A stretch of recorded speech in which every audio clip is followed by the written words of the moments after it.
please, please tell me that wasn't who I think it was as the president at the end of this episode, post credits. Please. And if it is who I think it is, I'm gonna start day drinking again. Kinda like...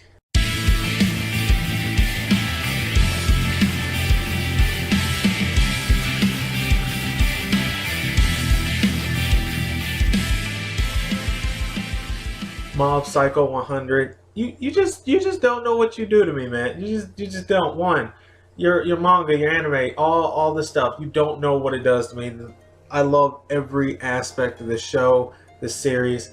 Everything is so well done, and this episode just goes to further my point. Like seriously, my brain is so scattered right now. I really am having the hardest time trying to figure out where I want to begin to start this review at. But this episode definitely overpowered the usual balance of humor, exposition, and action with action. Aside from that little exposition that we got from, I think his name was Gin, at the beginning of the episode, explaining about how if you fail to awaken, you can't awaken again, and the fact that the claw experiments are extremely painful and it can result in death if it's not working for you. And apparently this Gin dude has seen some stuff. He said he's been in the claw organization for a while, and when Ritsu and his little ragtag non-Fantastic Four burst through and the lackeys were getting ready to attack him, Gin was just like, let him go, don't do it.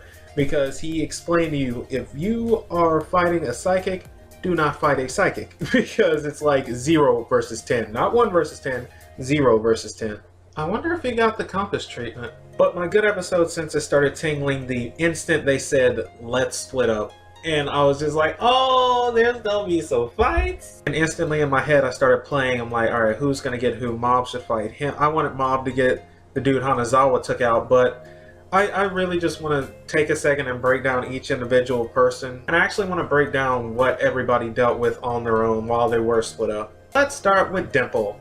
I know I've given Dimple a lot of shit over the course of this series, but in all honesty, Dimple really impressed me this episode, I'm not gonna lie. From him bodying the small fries and his demeanor of just being Dimple with his cocky attitude and just being so coy about everything, to him even holding his own against Matsuo, one of the Claw members, who actually keeps these spirits and whatnot as pets, and he almost outsmarted him. I don't think Dimple would have lost that fight if he had a psychic's body. I'm just saying. I really think he would have wrecked that dude. I'm sorry. Let's talk some Hanazawa. Before I get to him bodying that dude that I really didn't like from the last episode, let's talk about his character development as a whole real quick. I really like seeing how far he's come from being that arrogant kid beating up gang members to being this dude who doesn't even really like intimidating people, and he just wants to get out without harming people. Oh, the wonders of a mob ass whooping. And speaking of ass whooping, thank God he beat the crap out of Miyagawa, because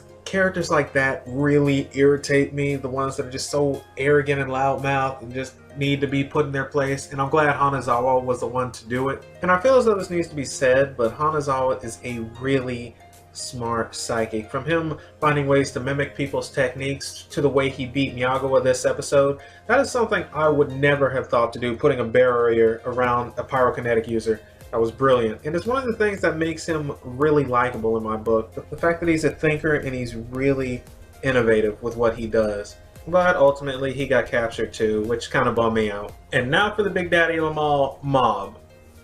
But wait, hold on. Let's talk about Ritsu versus Cho real quick. I don't want to discredit Cho for being a strong psychic, but at the same time he beat Ritsu, who really hasn't had that much time as a psychic to be able to properly defend himself against somebody in an organization like this. I'm not going to call it a fluke victory, but it was definitely overmatched.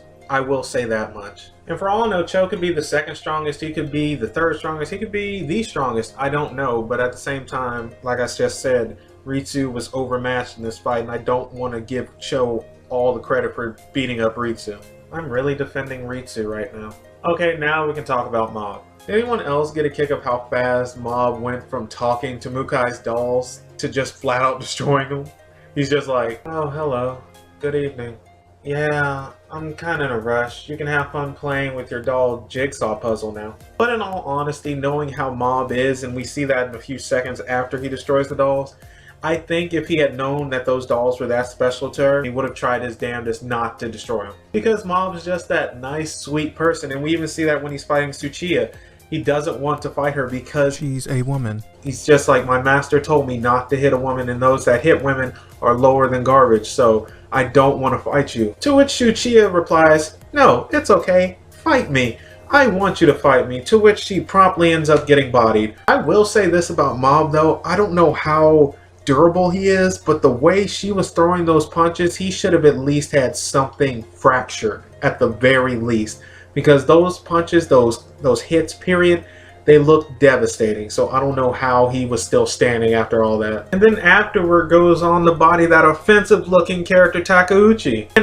Hold on, let me clarify when I say offensive. He's not offensive because he's drawn like fucking Popo. He's offensive because he looks stupid. And I don't mean racially offensive. I mean he just looks stupid. He's insulting my intelligence. He just looks dumb. And then he goes from looking like fucking Jinx to to friggin' Bob from Tenjo Tenge. What is this? In all honesty, he kind of puts me in the mindset of Bucha from Air Gear, but I digress. He got bodied in a heartbeat. We didn't even see his fight, so it doesn't really matter. And after that, we find another emotion that makes Mob go 100 and snap off, and it's rejection, or the way I interpreted it, denial. When he finds Ritsu's body, NOOOO comes up behind him and tries to amplify his despair with his hallucinogenic powers, and that ends up backfiring, and it looks like Mob broke his damn brain. I'm just saying, it looked like, if you look at that picture of him laying on the floor, it looks like his brain is literally broken. That is it. He's done. What did we learn?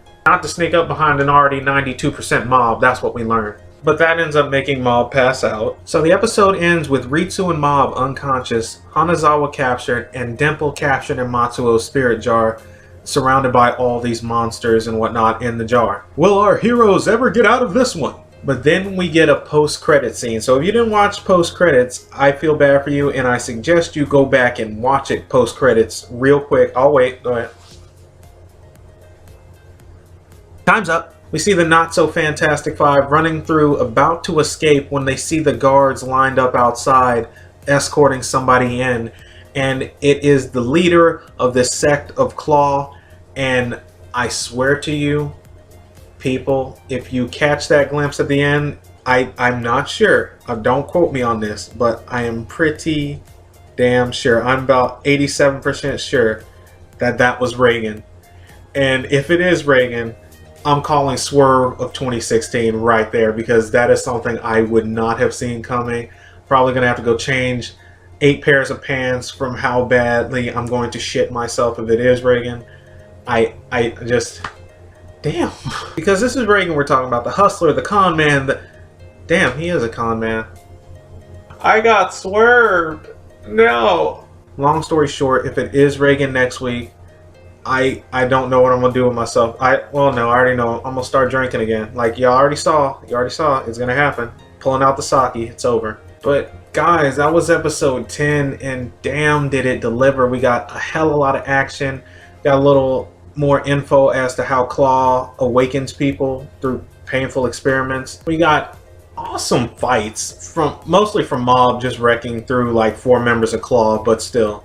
And like I said, if it's Reagan, man, I'm sorry if I'm hanging on it, but damn it, that is the Swerve of 2016 for me. Because I don't read the manga, and I try not to if I see the anime before I see the manga.